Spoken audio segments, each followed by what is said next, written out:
Hi everyone, it's me again, ang inyong kapistok. Okay, nakikita niyo yung aking t-shirt, I love Hong Kong. From Hong Kong, galing pa to, di ba? At wala, press ko siyang suotin. So, for today's video, gagawa na naman po tayo ng isang videong sure ako na maraming makaka-relate. And this is all about single mom. Di ba? Gaano nga ba kahirap ang maging isang single mom? Ano nga ba yung kaakibat na maging isang single mom ka? So, unang-una po, mahirap ang maging single mom. Kasi, people will discriminate you and look down on you. I-discriminate ka nila ng bonggang-bongga. Ang tingin nila sa'yo napakaliit.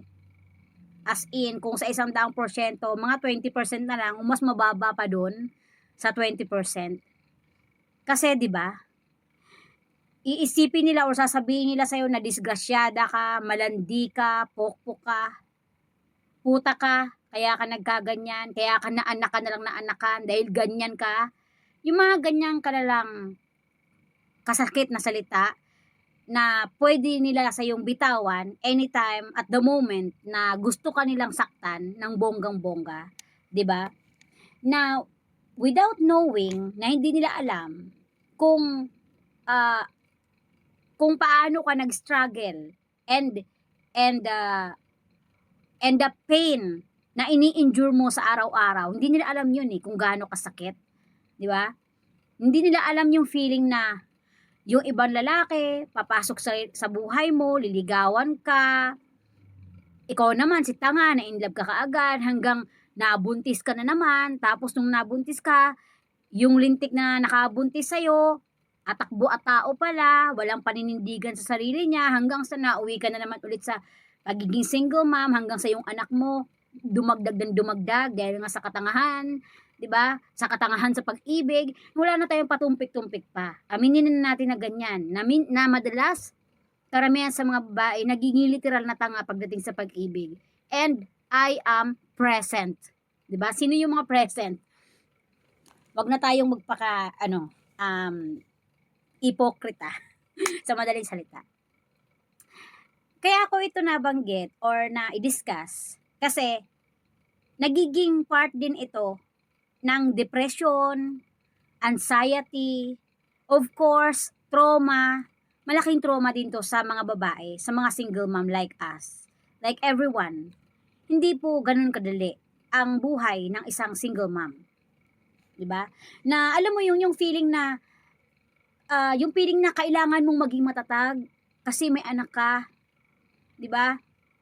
Na kailangan ibangon mo yung sarili mo kasi may anak ka.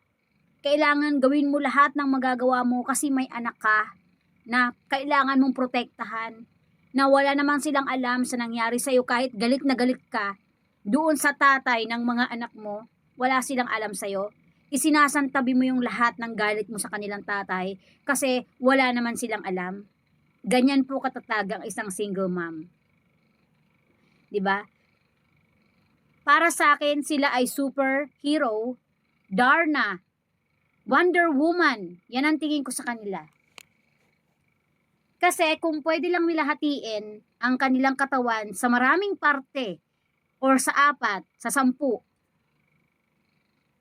maibigay lang nila lahat ng pangangailangan or mapagtagumpayan lang nila lahat ng responsibilidad na kailangang ibigay nila sa kanilang mga anak, ay gagawin po ng isang single mom. Maitawid lang nila yung pangangailangan ng kanilang mga anak. Ganyan po katindi ang mga babae pagdating sa kanilang mga anak. Ganyan po sila ka-devoted. Bagamat sabihin natin nagiging tanga sila sa pag-ibig or nagiging tanga sila sa pagpili ng lalaki na pumapasok sa kanilang buhay, paaasahin sila, pero pagdating sa pagiging nanay nila, matindi sila magmahal. Lahat-lahat binibigay nila. Tandaan po ninyo yan mga kaibigan, walang nanay ang hindi gagawin para sa kanyang anak. Kahit minsan, alam niya sa sarili niya na ikasasama niya na, ibibigay niya kung ano yung kaya niyang ibigay. Ganon. Despite na kailangan mo rin maging proud sa sarili mo, Kasi nga, kahit single mom ka, nagagawa mo lahat, 'di ba? Kailangan mong i-overcome lahat ng struggles na 'yan ng hindi namamalayan ng maraming tao na na hirap ka na pala, 'di ba? Ganyang katindi ang mga single mom. At ito pa ang nakakabilib. They don't care. Tanggapin man ng marami na sila ay single mom o hindi, wala silang pakialam. Kasi ganyan sila. Ganyan sila ka-devoted sa kanilang mga anak. Ibangon natin ang ating mga sarili sa ating pagkakalugmok. 'Di ba? Kasi hindi naman po lahat ng nagiging single mom ay malandi, disgrasyada, puta, pokpok. 'Di ba? Marami din po talagang lalaking mapagsamantala na porket single mom ka, papasukin niya yung buhay mo, pag nadagdagan yung anak mo, lalayasan ka na naman. Ang hirap kaya ng ganon. 'Di ba? Na-discuss ko lang to ngayon dahil suddenly, isa rin to sa mga nakakapagbigay ng depression sa mga kababaihan, karamihan. Yung ganitong mga sitwasyon. So, I advise sa mga kababaihan na pumapasok pa lang sa isang relasyon hanggat maaga pa, salain nyo mabuti yung mga lalaki or lalaking inyong mamahalin. Or kung sino man ang mga lalaking nagtatangkang pasukin ang buhay nyo. So, bago pa kayo magsisi sa huli, 'di ba kasi wala namang nagsisisi sa unahan, nila talaga nasa huli eh. Salain nyo muna ng maigi kung karapat-dapat pa talaga silang pagbigyan ng inyong tiwala at pagmamahal bago ninyo ibigay ang inyong sarili ng buo. So, yun lamang po. I wish na kahit papano ay naisabuhay ko na naman ng konti yung pagiging single mom ng karamihan. Isa na ako doon. I wish na ibangon ko ng konti yung mga single mom like me na maintindihan ng karamihan na hindi po lahat ng single mom ay disgrasyada, malandi, or kung ano po man.